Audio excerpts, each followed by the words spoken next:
Welcome to this training video on using the Self-Scheduler application. First, let's discuss what the Self-Scheduler does. This application allows you to schedule your home games only. You will not schedule your own away games. Your away games will result when other teams schedule their home games with you. Your away games will be visible to you in the Self-Scheduler. However, you cannot change them. It's also important to understand that the scheduling system works in phases, where each phase has a start date and end date that you will be made aware of. Starting with the first phase, you will have a certain number of days to schedule a set number of games. After the first phase ends, another phase will begin that allows you to schedule some more games, and so on. For each phase, there are restrictions on how many home games, away games, and head-to-head matchups are allowed. Head-to-head matchups are games between the same two teams. In early phases, game matches are more restrictive and only allow games to be scheduled if they meet teams' top preferences. In later phases, game matches become less restrictive. Now let's begin looking at using the application to schedule games. You can see here that the application offers several tools. The tools allow you to make changes to your eligible opponents, and they also provide some convenient calendars that help with the scheduling process. A separate training video is available providing information about the tools. In this video, we will focus on the main scheduling functions. When scheduling games, you must select the home field you want to schedule. You will only be able to look at game availability for one field at a time. If you have only one home field, then you do not need to think about your field selection. However, if you have more than one home field, don't forget to try your different fields when searching for available games.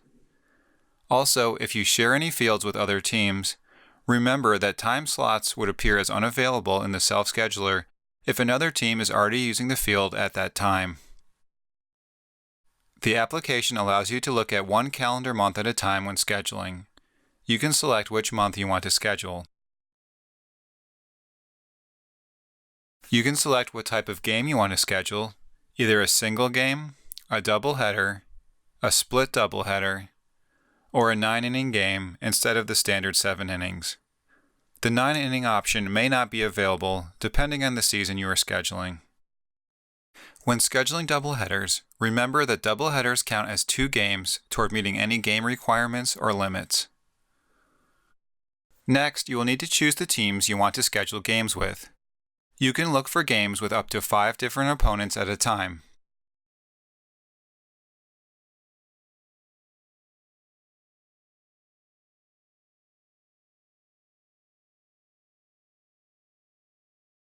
Once you have selected opponent teams, a button will appear below for any time slot where there is an available game.